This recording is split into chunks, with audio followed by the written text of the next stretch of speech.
Hi, Jessica here. In the last video, I talked about how data visualization tells the story of your research. Now we're going to dive into figures. I'll cover when to include them, how to format them well, and how to write captions, and a few other tips. The first question to ask yourself is, should this be a figure? Does this visual show something that words or a table cannot show as clearly? Figures are useful when you need to show a trend over time, a spatial pattern, a distribution, a relationship between variables, or a process with multiple steps.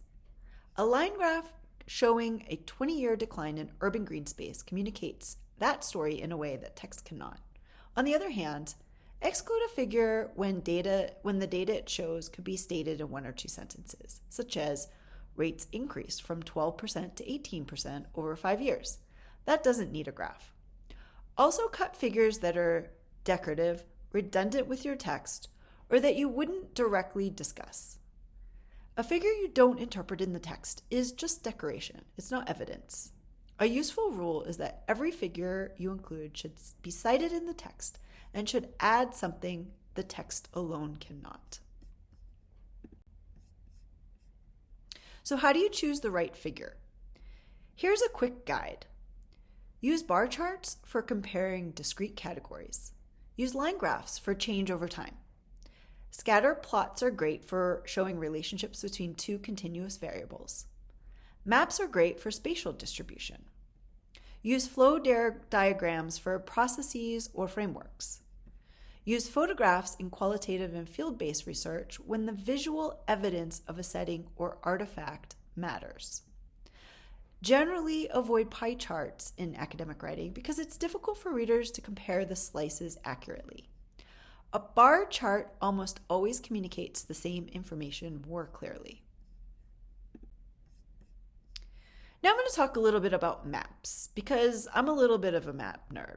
In fact, I used to teach courses on GIS and geodesign, but don't worry, this isn't that. I love maps, so I'm just going to introduce them briefly here.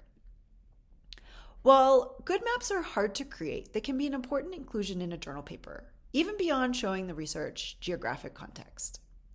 When your data has a geographic dimension, such as in social science, like it often does, a map can tell a story that a figure cannot. For example, it can show distribution, disparity, concentration, absence. A well-made map can show all of that simultaneously. Just a few principles. Your map needs a scale bar and a north arrow. These are not decorations. Without them, your figure is technically incomplete. You also need a clear legend that explains every color, pattern, or symbol you've used. If a reader has to guess with the shading beads, then the map has failed. It hasn't told its story.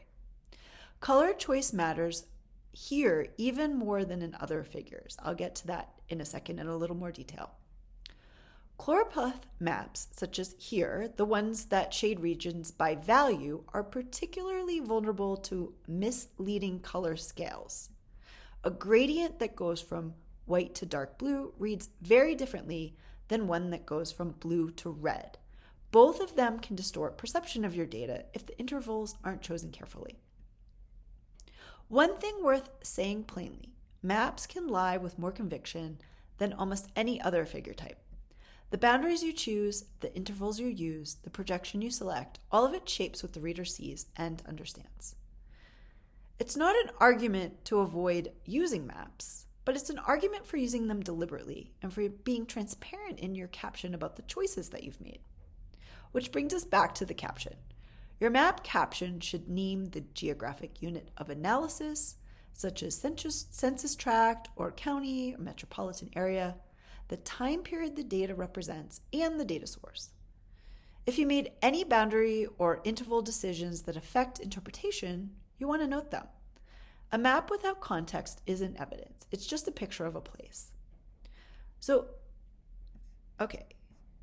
in summary, and for your reference, basic map elements include orientation, so it's either landscape or portrait, title and text to be informative, a legend that's readable, a scale, a bar is preferred, easiest to read, a north arrow, It's okay to reorient it, but generally facing north. The author and date should be clear, and the data source in the smallest text. It's also optional to show an inset map with a larger location or context map.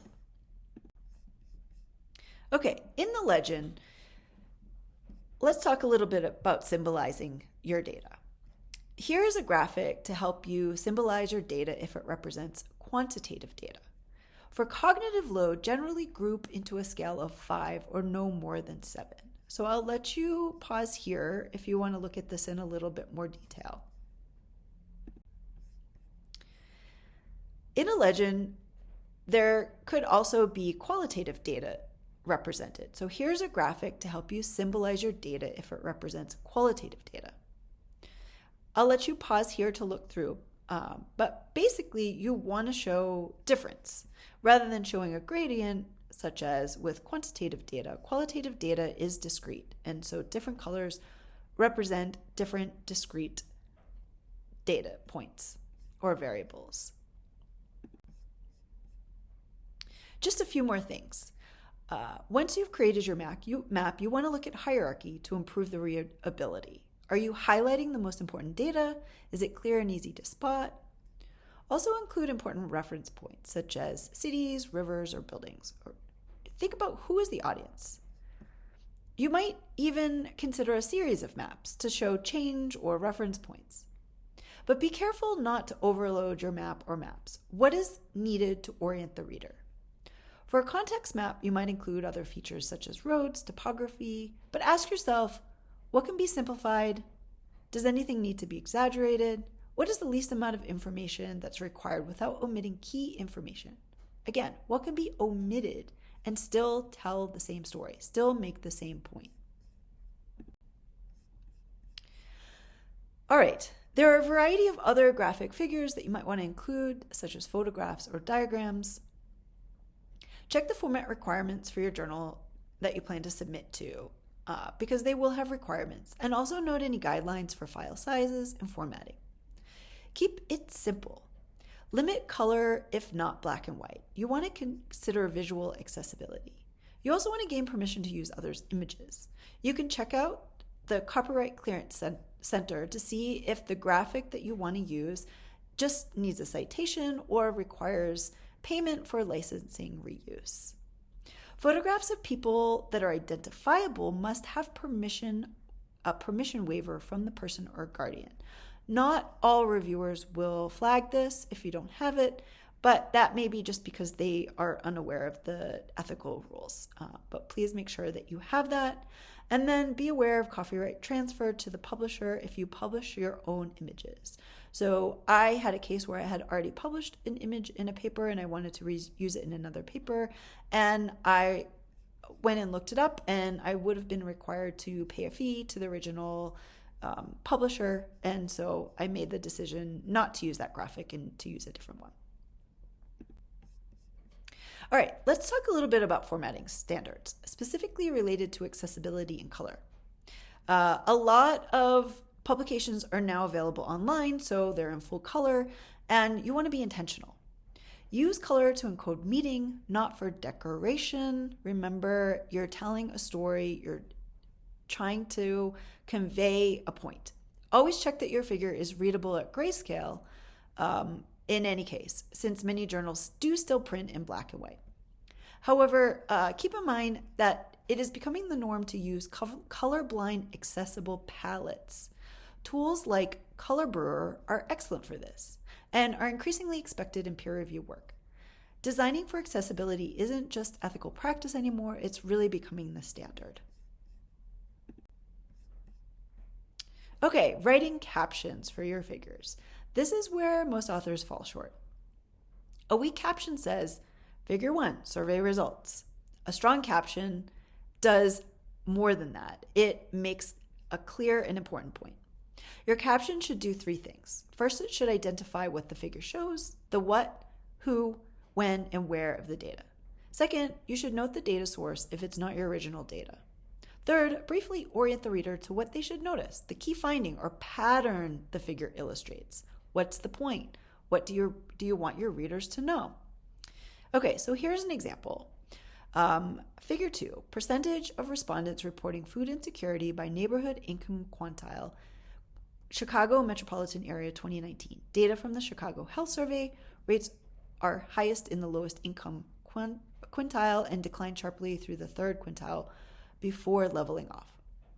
This caption isn't just a label, it gives an interpretation. In academic writing, that guidance links back to your argument and makes it a stronger paper. If your figure contains abbreviations, a legend, or error bars, the caption is also where you explain them. Don't assume the reader will infer what your symbols mean. They won't, so don't leave them guessing. Okay, quick recap. Include figures when they show something text cannot.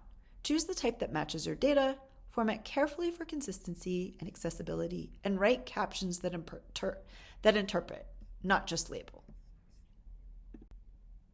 Every visualization choice shapes how readers understand your work. I want to encourage you to think like a storyteller while maintaining scientific rigor.